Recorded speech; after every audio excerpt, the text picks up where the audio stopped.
How to change the page layout or the layout of your Google Colab. So hey guys, welcome to this tutorial. In this quick and simple tutorial, I'm going to show you how you can change the appearance layout of your Google Colab.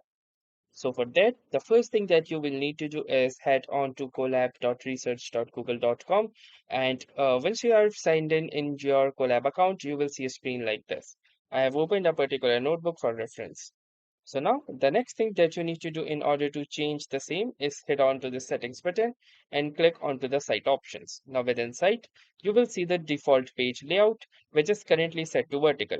Now from here, you can choose other options like horizontal and single. So if I choose horizontal, I can click onto the save button, and now the default page layout will be has been successfully selected to horizontal. You can also choose single by clicking single as well. So that was all. Thanks for watching and have a nice day.